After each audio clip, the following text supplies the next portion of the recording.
نحمده ونصلي على رسوله الكريم. أما بعد، أعوذ بالله من الشيطان الرجيم.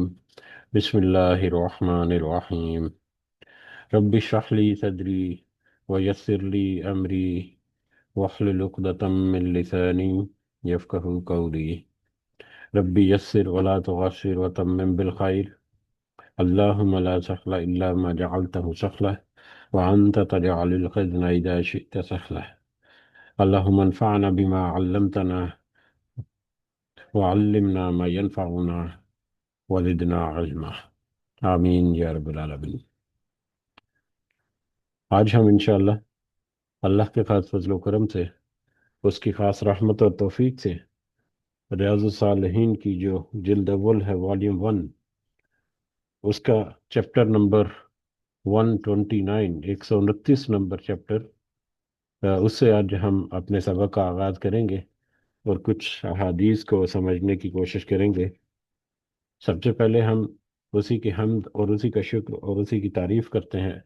جس نے ہمیں یہ وقت اور یہ مہلت عطا فرمائی، جس نے ہمیں یہ وسائل، یہ سہولیات، یہ ضروریات، یہ ٹیکنالوجی، یہ رزق اور بے شمار انعام و اکرام اور فضل و کرم ہمارے اوپر کیا، اور خاص کر جس نے ہمارے دلوں میں یہ ڈالا کہ ہم اس بابرکت دین کو سمجھنے کی کوشش کریں۔ اللہ تعالیٰ سے دعا ہے کہ اس کوشش میں ہمیں استقامت نصیب فرمائے، اس کی صحیح سمجھ اللہ تعالیٰ ہمیں عطا فرمائے، اس کے ذریعے سے اللہ ہمیں اپنی اور اپنے ساتھیوں کی اصلاح کرنے کی توفیق عطا فرمائے، اور دنیا کے ساتھ ساتھ اللہ ہمیں آخرت کی کامیابی اور بھلائی اور اپنا خاص فضل و کرم ہمارے شامل حال رکھے۔ آمین یا رب العالمین۔ آج کا جو سبق، جس چیپٹر سے ہم شروع کریں گے، اس کا موضوع مجلس اور ہم نشین کے آداب۔ مجلس اور ہم نشین، اس سے پہلے ہمارا پچھلا جو حدیث کا مجلس ہے، اس میں بڑے اہم روزمرہ کے معمولات میں سے دو تین بڑی اہم باتیں جو ہیں وہ ہمیں ملی، بڑی اہم نصیحتیں، نبی کریم صلی اللہ علیہ وسلم کی سنتیں، جو کہ سونے کے متعلق، کہ سوتے وقت کی دعا، اور اس کے علاوہ سوتے وقت دائیں کروٹ لے کر سونا، اور اپنے چہرے، اپنے رخسار کے نیچے دائیں ہاتھ جو ہے وہ رکھنا، اور پھر بالکل الٹا لیٹنا جو ہے اس کی ممانعت،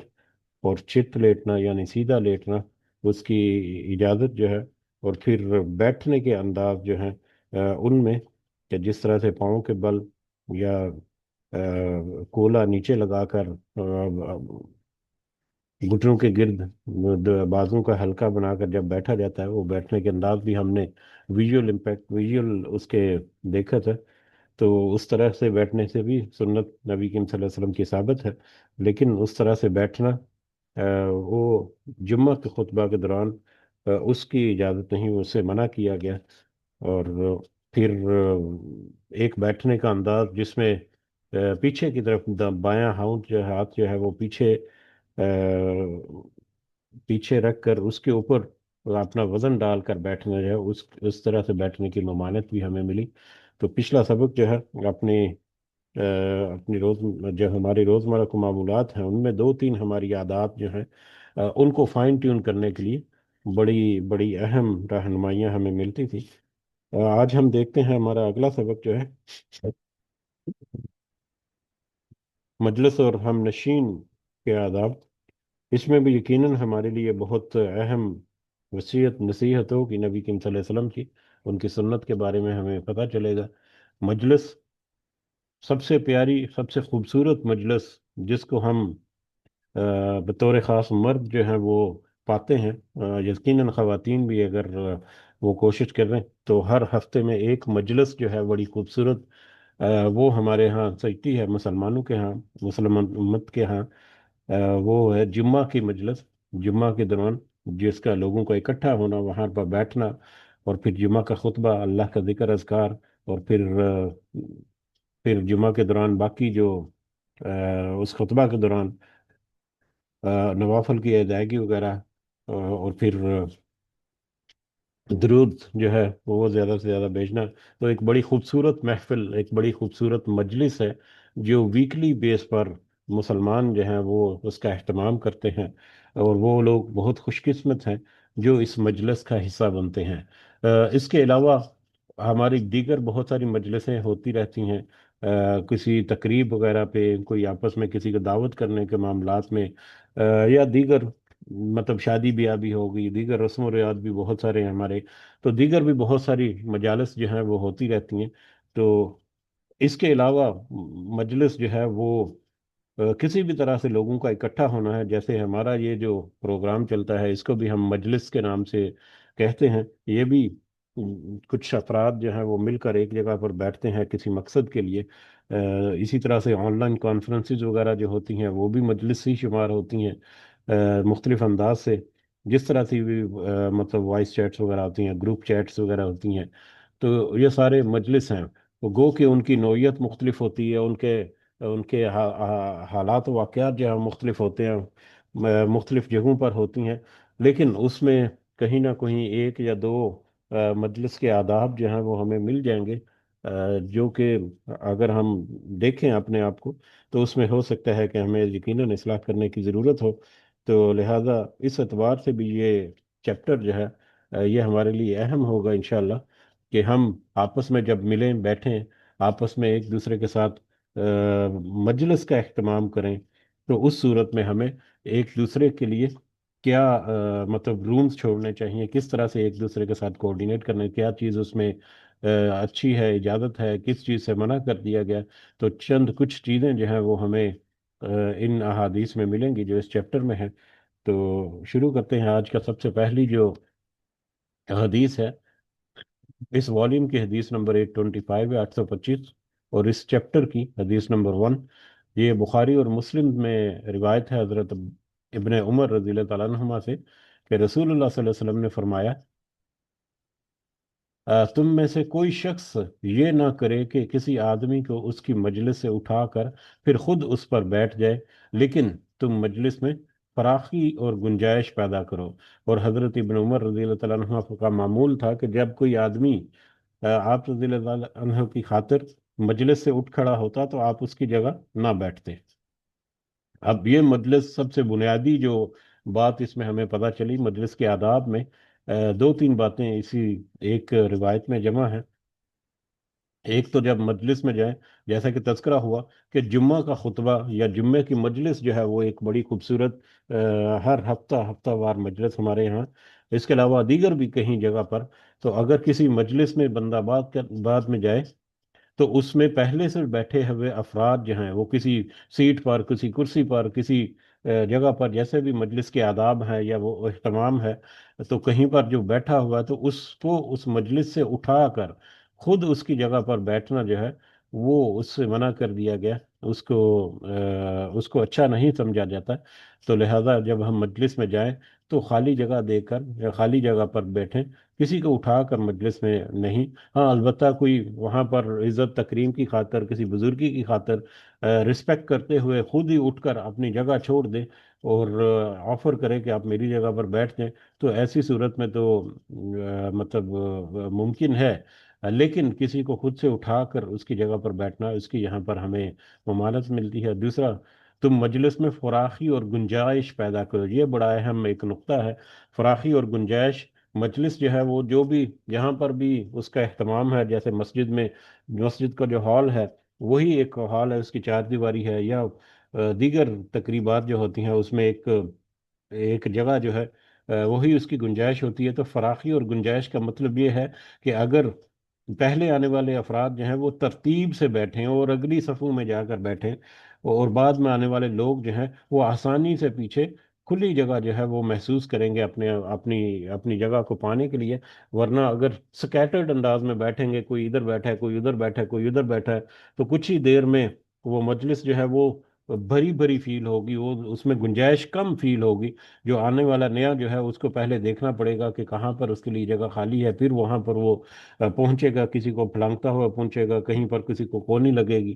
تو اس طرح سے فراخی اور گنجائش کا مفہوم جو ہے وہ یہ سمجھ آتی ہے کہ اگر پہلے آنے والے لوگ آگے اگلی نشستوں پر ایک ترتیب سے بیٹھیں، ساتھ ساتھ بیٹھیں، جگہ جو ہے وہ ضائع نہ کریں، مناسب فاصلہ رکھ کے ایک دوسرے کے ساتھ مل کر بیٹھیں، تو ایسی صورت میں بعد مالی والے جو لوگ ہیں ان کے لیے جگہ بھی زیادہ ہوگی، کشادگی میں ملے گی، اور آسانی سے بغیر کسی کو ڈسٹرب کیے وہ اپنی جگہ جو ہے وہ بنا بھی سکیں گے۔ تو لہذا مجلس میں فراخی اور گنجائش، یہ ہر طرح کی مجلس میں یہ اس طرح سے ہوتا ہے۔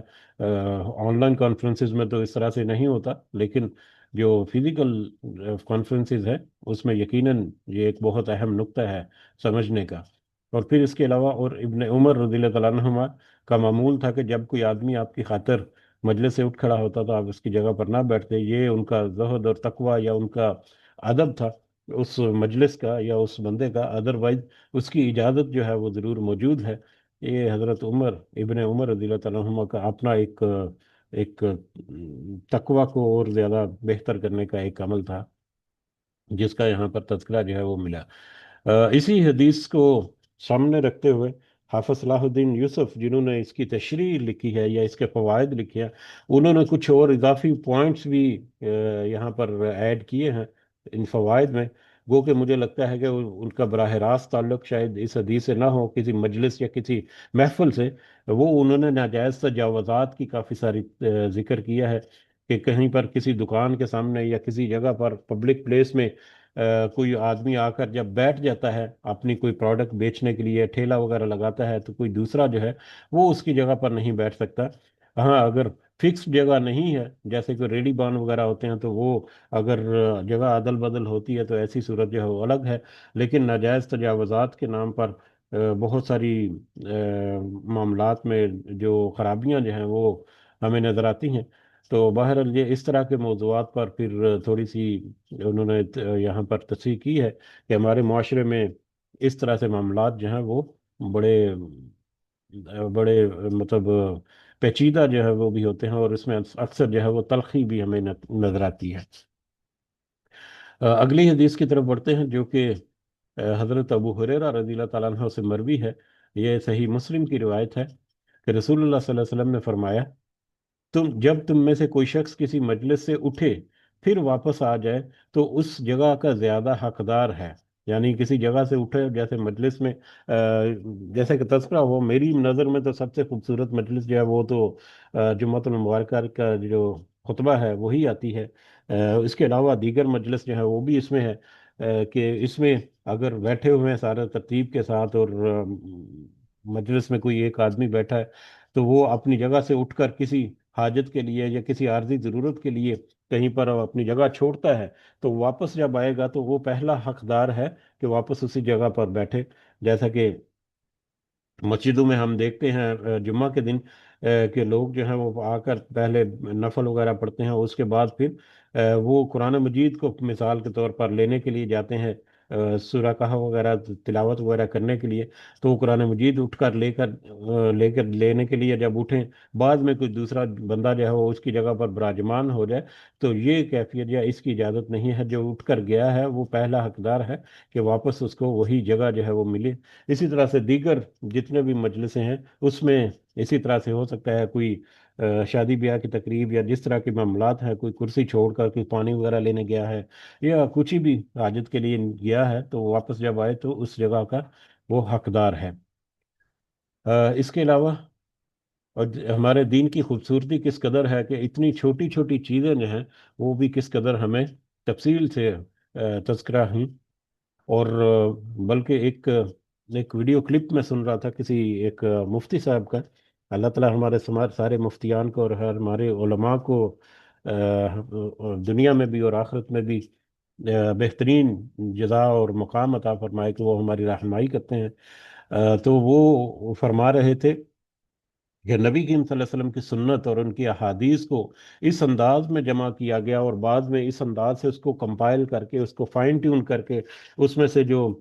ضعیف اور دیگر جو چیزیں ہیں ان کو نکال کر وہ بھی بہترین پیوریفائڈ فارم میں اور اس انداز سے لکھا گیا، اور اس ترتیب کے ساتھ اور اس تفصیل سے ہے کہ ایسے لگتا ہے کہ جیسے اگر کوئی ویڈیوگرافی کرے تو اس میں بھی وہ اتنی تفصیل سے ساری چیزیں نہیں، جیسے کہ نماز کے بارے میں، نماز کس طرح سے ادا کرتے تھے نبی کریم صلی اللہ علیہ وسلم، ان کا اٹھنا، ان کا بیٹھنا، ان کا سجدے میں جانا، رکوع سے اٹھنا، رکوع میں جانا، وہ ہر ہر رکن جو ہے اس کے بارے میں اتنی اتنی تفصیل موجود ہے کہ کوئی کیمرے سے اگر ریکارڈ کر کے اس کی بیس پر بھی اگر وہ اس کی تفصیل جو ہے وہ اپنے پاس نوٹ کرنا چاہے تو وہ شاید وہ اس طرح سے نہ کر سکے جس طرح سے ہمارے صحابہ کرام نے تفصیل کے ساتھ مطلب چھوٹے چھوٹے چھوٹے چھوٹے نقطے جو ہیں ان کو بھی تذکرہ کر کے مطلب حدیث میں کتابی شکل میں جمع کر کے آج ہمارے سامنے موجود ہیں۔ تو یہ ہمارے دین کی خوبصورتیوں میں سے کس قدر بڑی خوبصورتی ہے، چھوٹے چھوٹے معاملات جو ہیں جو ظاہری طور پر بالکل معمولی سے لگتے ہیں، لیکن اکثر ہمیں اس کے اوپر بھی بڑی اچھی رہنمائی جو ہے وہ ملتی ہے۔ بہرحال آگے بڑھتے ہیں، اگلی حدیث جو ہے یہ بھی حضرت جابر بن سمرہ رضی اللہ تعالیٰ عنہ سے روایت ہے۔ ابو داؤد کی حدیث ہے یہ، جو کہ حسن ہے، کہ جب ہم نبی کریم صلی اللہ علیہ وسلم کی خدمت میں حاضر ہوتے تو ہم میں سے ہر کوئی جہاں پہنچتا وہیں بیٹھ جاتا ہے۔ یہ وہی جیسا کہ پہلی حدیث میں، آج کے پہلے سے حدیث میں تذکرہ ہوا کہ جب کسی مجلس میں کوئی پہلے آنے والا بندہ جو ہے وہ آگے جا کر ایک ترتیب سے بغیر کوئی جگہ ضائع کیے اگر بیٹھے تو وہ مجلس جو ہے وہ کشادہ ہوتی ہے اور اس میں گنجائش جو ہے وہ بھی زیادہ رہتی ہے، باہر میں بعد میں آنے والے جو ہے وہ آسانی سے جگہ ڈھونڈ سکتے ہیں۔ تو لہذا ایک ترتیب سے بیٹھنے کا ہمیں اس پیغام ملتا ہے کہ جب کوئی آتے تو آگے جا کر بالکل مطلب ساتھ پہلے بیٹھ جاتے تاکہ بعد میں آنے والے لوگ جو ہیں ان کو کہیں کر کوئی پریشانی نہ ہو، یا کوئی گردنیں پھلانگ کر کسی کو جگہ جگہ بنا بنا کر وہ آگے جانے کی کوشش کرنے کے بجائے آرام سے اس کو جگہ مل جائے جیسے ہی وہ انٹر ہو مسجد کے احاطے میں یا کسی مجلس یا محفل میں۔ اسی طرح سے اگلی روایت جو ہے یہ بخاری کی ہے، اور یہ بھی بڑی خوبصورت روایت ہے۔ یہ جمعہ کے متعلقہ ہے، جو کہ حضرت عبداللہ سلیمان فارسی، ابو عبداللہ سلیمان فارسی رضی اللہ تعالیٰ عنہ، بڑے ہی خوبصورت صحابی ہمارے، بڑی رکت امیز اور بڑی پیاری سٹوری ہے ان کی۔ غالباً کچھ عرصہ پہلے بھی تذکرہ ہوگا۔ آپ ان کی سٹوری، ان کا ایمان لانا جو ہے وہ ضرور کہیں پر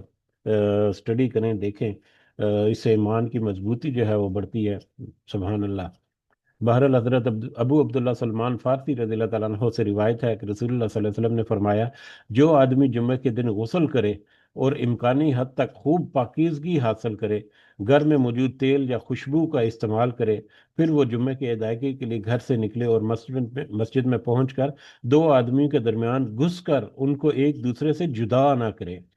پھر اس کے لیے جو مقدر ہو وہ نماز پڑھے، نوافل وغیرہ جمعہ کے خطبہ شروع ہونے سے پہلے، پھر جب امام خطبہ دے تو وہ خاموش رہے، تو اس کے ایک جمعے سے دوسرے جمعے تک کے درمیان کے صغیرہ گناہ معاف کر دیے جاتے ہیں۔ صحیح بخاری سے یہ روایت جو ہے وہ یہاں پر نقل کی گئی ہے کہ اس میں بھی ایک تو جمعے کی فضیلت جو ہے اس کا ہمیں اندازہ ہوتا ہے، اور اس کے علاوہ جمعے کے آداب جو ہیں وہ بھی ہیں، اور اس میں مجلس کے آداب جو ہیں وہ بھی ہمیں نظر آتے ہیں۔ جمعے کے دن غسل کرنا، اس حدیث سے کچھ علماء جو ہیں ان کا خیال ہے کہ غسل کرنا واجب ہے، کچھ کا خیال ہے کہ نہیں، واجب کی حد تک یہ ضروری نہیں ہے۔ بہرحال اپنے آپ کو صاف ستھرا کرنا جمعے کے دن، جمعے ویسے تو روزانہ ہی ایک مومن جو ہے وہ 5 دفعہ وضو وغیرہ کر کے اپنے آپ کو ویل مینٹین کرتا ہے، اور صفائی اور پاکیزگی جو ہے وہ تو اس کی شخصیت کا ایک لازمی جز ہے۔ لیکن جمعے کے دن جب تذکرہ ہوا تو جمعے کے دن خصوصی طور پر جمعے کے لیے اپنے آپ کو تیار کرنا، مطلب جسمانی اور ظاہری طور پر بھی، اور روحانی طور پر بھی، ذہنی طور پر بھی، تو یہ سارے جو ہیں اس میں عمل آ جاتے ہیں۔ بطور خاص جمعے کے لیے اپنے غسل کر کے تیار ہونا، اور پھر خوب پاکیزگی حاصل کرنا، صفائی ستھرائی، خوشبو وغیرہ لگانا، تیل وغیرہ لگا کر سر میں، بالوں میں، تو اس طرح سے، اور پھر جمعے کی ادائیگی کے لیے گھر سے نکلے اور مسجد میں دو آدمی کے درمیان گھس کر نہ بیٹھتے۔ اکثر جو ہے جمعے میں جب جائیں تو دو آدمی کے درمیان تھوڑی بہت اتنی سی جگہ رہتی ہے کہ نہ بندہ جو ہے وہ کھل کر وہاں پر کھڑا ہو کر بیٹھ سکتا ہے یا نماز ادا کر سکتا ہے، اور نہ ہی وہ اس کو جگہ کو چھوڑ سکتا ہے، اور دیگر جگہوں پر بھی اگر جگہ کم فیل ہو رہی ہو تو ایسی صورت میں جو نا ہمیشہ ہم دیکھتے ہیں ہر جمعے کے خطبے میں، ہر جمعے کی مجلس میں ایسا ہمیں منظر نظر آتا ہے پر ہمیں چاہیے کہ ہم جب جائیں تو ایسی گنجائش نہ پیدا کرے کہ کسی دوسرے کو گھس کر بیٹھنا پڑے اس میں سے. تو دو آدمی کے درمیان گھس کر بیٹھنا جو ہے، یعنی ان کو تھوڑا سا ہٹا کر ان کے درمیان اپنی جگہ زبردستی بنا کر بیٹھنا، یہ زبردستی گھس کر بیٹھنا، زبردستی بیٹھنا جو ہے وہی ہم کہیں گے یہاں پر. کیونکہ آنے والی حدیث میں کوئی جگہ بنا دے تو اس میں اس کی اجازت جو ہے وہ بھی ہمیں ملتی ہے. تو زبردستی سے گھس کر بیٹھنا دو آدمی کے درمیان، کہ ان کو جدا کر دے، اس کی اجازت نہیں ہے. پھر نفل ادا کرنا جو ہے جمعہ کے خطبہ سے پہلے، وہ بھی ضروری ہے. بلکہ اس قدر ضروری ہے کہ علماء کہتے ہیں کہ اگر ایون امام جو ہے وہ خطبہ دے رہا ہو تو اس صورت میں بھی مختصر کر کے، لیکن دو کم از کم جو رکعت وہاں پر نماز جو ہے وہ ضرور ادا کرنی چاہیے. جمعے کے آداب یا جمعے کے جو سنتیں ہیں اس میں یہ شامل ہے. پھر خاموشی سے جمعے کا خطبہ سننا ادب اور اہتمام کے ساتھ. تو ایسا کرنے سے ایک جمعے سے لے کر دوسرے جمعے کے درمیان میں صغیرہ گناہ جو ہیں وہ اللہ تعالیٰ معاف کر دیں گے. اگر ہم کوشش کریں ہر جمعے کو، کل جمعہ کا دن ہے، اللہ تعالیٰ ہمیں توفیق دے کہ ہم اس طرح کی کچھ کوشش کریں. اور بلکہ خواتین جو ہیں وہ بھی ضرور کوشش کیا کریں کہ وہ بھی جمعہ میں جائیں. ویکلی مجلس جو مومنوں کی جو سجدی ہے اس مجلس کا حصہ بنے اور اس خوبصورتی سے فائدہ اٹھائیں. اللہ تعالیٰ ہم سب کو توفیق دے. آمین یا رب العالمین. اگلی حدیث جو ہے یہ بھی ابو داؤد سے ہے. حضرت عمرو بن شعیب رضی اللہ تعالیٰ عنہ، سوری، حضرت عمرو بن شعیب اپنے باپ سے اور وہ اپنے دادا سے روایت کرتے ہیں کہ رسول اللہ صلی اللہ علیہ وسلم نے فرمایا، کسی آدمی کے لیے یہ جائز نہیں کہ وہ دو شخصوں کے درمیان جدائی ڈالے مگر ان کی اجازت سے. دو شخصوں کے درمیان جدائی ڈالنا، یہی جیسا ابھی تذکرہ ہو پچھلی حدیث میں کہ دو بندے بیٹھے ہوئے ہیں، زبردستی ان کے درمیان جگہ پر بنا کر جو بیٹھ جانا یا کھڑے ہو جانا، یہ جائز نہیں ہے. ہاں البتہ اگر دونوں جو ہیں دائیں اور بائیں دونوں طرف جو بندے بیٹھے ہوئے ہیں، اگر ان سے جا کے اجازت لے لی جائے اور وہ اجازت دے دیں اور تھوڑی سی گنجائش پیدا کر دیں تو ایسی صورت میں اس کی اجازت ہے. وگرنہ زبردستی گھس کر بیٹھنا جو ہے اس کی اجازت نہیں ہے، اسے منع کر دیا گیا. اسی طرح اگلی روایت جو ہے یہ بھی ابو داؤد سے ہے. حضرت حذیفہ بن جمان رضی اللہ تعالیٰ عنہ بیان کرتے ہیں، رسول اللہ صلی اللہ علیہ وسلم نے اس شخص پر لعنت فرمائی ہے جو حلقے کے درمیان بیٹھے، جو حلقے کے درمیان بیٹھے. ایک اس میں اس کی فردر جو ہے ایکسپلینیشن جو کہ مطلب زیادہ مضبوط روایت نہیں ہے، کہ ایک آدمی کسی حلقے کے درمیان میں بیٹھا تو حضرت حذیفہ رضی اللہ تعالیٰ عنہ نے فرمایا، حلقے کے درمیان بیٹھنے والا حضرت محمد صلی اللہ علیہ وسلم کی زبان مبارک پر ملعون ہے، یا اللہ تعالیٰ نے محمد صلی اللہ علیہ وسلم کی زبان مبارک سے اس پر لعنت فرمائی ہے. تو حلقے کے درمیان بیٹھنا، درمیان بیٹھنا یہ ہے کہ دو تین افراد جہاں وہ بیٹھے ہوئے ہیں، گو کہ کسی کی بھی ترتیب سے وہ آپس میں کوئی گفتگو شنید کر رہے ہیں، یا آپس میں کچھ ان کا کنورسیشن چل رہی ہے، یا کوئی بھی ایسا معاملہ ہے، یا وہ آپس اس ترتیب سے بیٹھے ہوئے ہیں کہ وہ آپس میں ایک دوسرے کے ساتھ متوجہ ہو سکتے ہیں، یا کوئی بھی ایسی سینیریو سچویشن ہے، ان کے بیچوں بیچ میں آ کر بیٹھ جانا جو ہے اس کو یہاں پر منع کیا گیا. اور بلکہ اس حدیث کے مطابق تو رسول اللہ صلی اللہ علیہ وسلم نے اس شخص پر لعنت فرمائی ہے. تو لہٰذا جب ہم بیٹھے تو جب ہم جس جگہ پر ہم بیٹھ رہے ہیں اس کے ارد گرد کا جائزہ بھی ضرور لے لیں کہ اس کے ارد گرد بیٹھے ہوئے لوگ جو ہیں ان کی ان کی کوئی کمیونیکیشن میں یا ان کے کسی ترتیب میں کوئی خلل تو پیدا نہیں ہو رہی. ہم اردو میں عام طور پر نون کا نقطہ بھی ایک ٹرم جو ہے یوز کرتے ہیں، نون کے نقطے کی طرح بیٹھنا، کہ نون جو سے جیسے بنی ہوئی ہے ایک ہلکا سا اس کے درمیان میں بیٹھ جانا آ کر. تو اس طرح سے بہرحال لوگوں کو ڈسٹرب کرنا، ان کے آپس کی جو کمیونیکیشن یا جو بھی ترتیب ہے اس کو خراب کرتے ہوئے اس کے اندر گھس کر بیٹھ جانا جائے، اس کو سختی سے منع کیا گیا. اور اس چیز کا ہمیں اہتمام جو ہے وہ رکھنا چاہیے. مجلسوں میں محفلوں میں یہ اکثر ہوتا بھی ہے، کوئی کوئی لوگ بیٹھے ہوئے ہیں، وہ آپس میں بات چیت کر رہے ہیں کسی بھی ترتیب سے، اس کے درمیان میں گھس کر جا کر بیٹھ گئے. ہاں اجازت لیں وہاں پر، جو وہاں پر صاحب مجلس جو ہے ان سے اجازت لے کر ان کی اجازت کے ساتھ جہاں پر بیٹھے تو پھر تو یقیناً کوئی ایسی ممانعت نہیں ہوگی. لیکن زبردستی سے اس طرح سے بیٹھ دینا، اس سے یہاں پر سختی سے منع جو ہے وہ ہمیں کیا گیا نظر آتا ہے. اسی طرح سے اگلی حدیث بھی ابو دعود سے ہے، لیکن یہ بخاری کی شرط پر اس روایت کو صحیح جو ہے سند کہ مانا گیا ہے،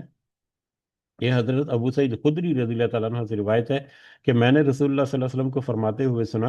کہ سب سے بہتر مجلس وہ ہے جو سب سے زیادہ فراخ ہو، سب سے زیادہ کھلی ہو۔ وہی جو پہلے تذکرہ ہوا کہ مجلس میں جا کر ایک ترتیب سے جب بیٹھے ہوں گے لوگ، تو وہاں پر فراخی نظر آئے گی، وہاں پر کھلی، اور ایون کہ مجلس جو ہے وہ اگر بھری بھی ہوئی ہے تو ایسے لگے گا جیسے